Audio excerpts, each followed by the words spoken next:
Can we just take a moment to breathe?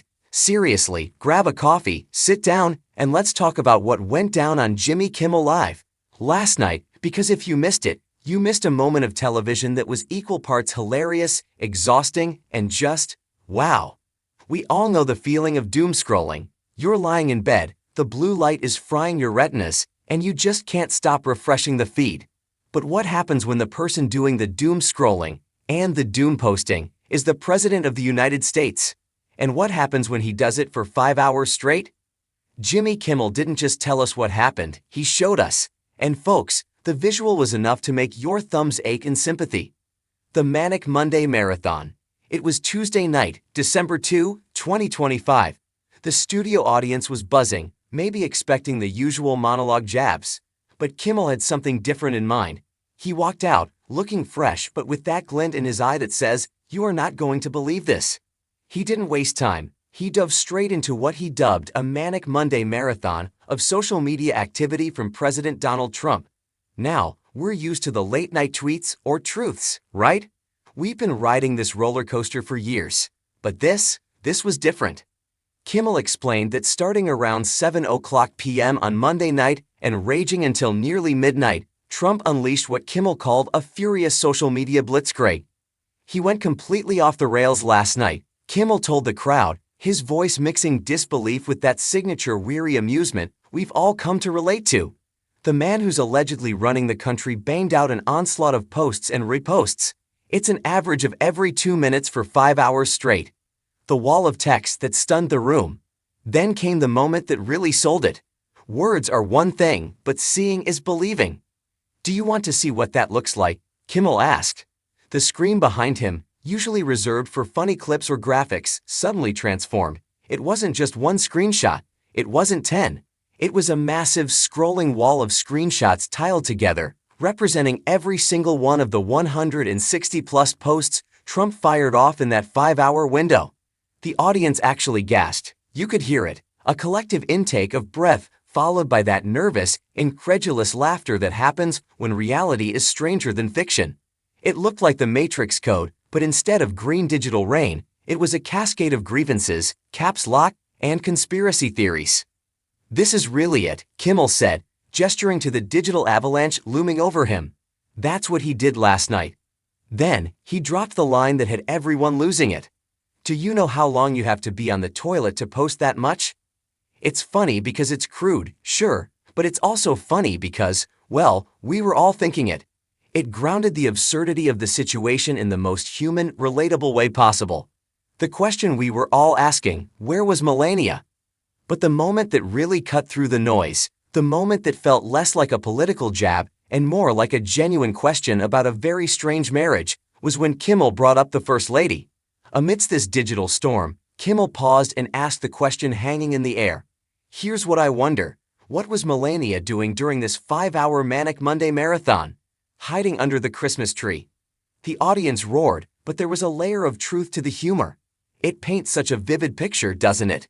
We've all been in a house where someone is on a rampage, maybe not a social media rampage, but a mood, and everyone else is just trying to make themselves invisible.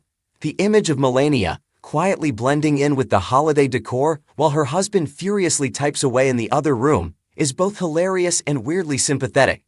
It touches on that family dynamic we all recognize. When dad is on a tear, you just find a quiet corner and hope he doesn't notice you. Home Alone 2 and the reverse mortgage. Kimmel didn't just focus on the volume. He dove into the content, and oh boy, was it a mix. He pointed out that the posts were all over the place. We're talking about a stream of consciousness that bounced from attacks on Obama and Biden to rants about sedition, and then, inexplicably, to Christmas. One of the highlights Kimmel picked out was Trump resurfacing a clip of his cameo in Home Alone 2, Lost in New York. You remember the one? Young Kevin McAllister asked for directions in the Plaza Hotel. I honestly believe that was the last time Donald Trump was happy, Kimmel quipped. It was a moment of unexpected poignancy wrapped in a joke. It reminds us that behind the bluster and the all-caps rage, there's a guy clinging to a 30-year-old movie cameo as a peak moment of joy. Kimmel also joked that you could tell exactly what the president was watching on TV during the spree. You can tell he was watching Fox News, Kimmel laughed, Because at one point he inquired about getting a reverse mortgage on the White House. The emotional toll of the feud. What makes this monologue hit harder is the context. If you've been following the drama, you know this isn't just jokes for joke's sake, it's personal. Remember back in September, Kimmel was actually suspended for a week after a monologue that reportedly ruffled feathers a bit too much. Trump has publicly called for Kimmel to be fired, calling him a bum and untalented. So when Kimmel stands up there, showing this wall of unhinged posts, he's not just a comedian observing from the sidelines. He's a guy who has been in the crosshairs. He's fighting back the only way he knows how, with humor and by shining a giant spotlight on the absurdity of it all. There's a resilience there that's pretty admirable. When the most powerful man in the world wants your show canceled, and you respond by putting his 160 angry posts on a 20-foot screen. That's a power move. Why this resonates with us? Why do we care? Why does a clip of a talk show host reading tweets go viral? Because it validates what we're all feeling: exhaustion. We are tired. We're tired of the notifications, the outrage cycles, the feeling that everything is constantly at a boiling point. When Kimmel stands there and sighs, he went completely off the rails. He's acting as a surrogate for the rest of us. He's saying what we're saying to our friends over texts. He's pointing out that this behavior, posting 160 times in 5 hours, isn't normal. It's not normal for your uncle on Facebook, and it's definitely not normal for the president. By laughing at it, we take away some of its power. We turn it from something scary and overwhelming into something ridiculous. The morning after regret.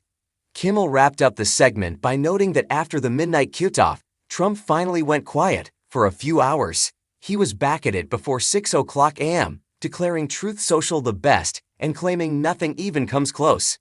Kimmel's response: a classic dry shutdown. I don't know, I still think chlamydia is better, but that's just me. It was the perfect button on the segment. A reminder that no matter how much the president tries to hype up his platform or his posts, most of the world is just looking on, shaking their heads, and waiting for the fever to break.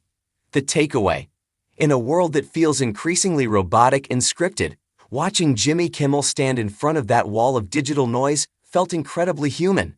It wasn't just about politics, it was about the sheer, undeniable weirdness of our current reality. It made us laugh, it made us gasp, and it made us wonder, just for a second, if there's any room left under that Christmas tree for the rest of us to hide until the posting stops.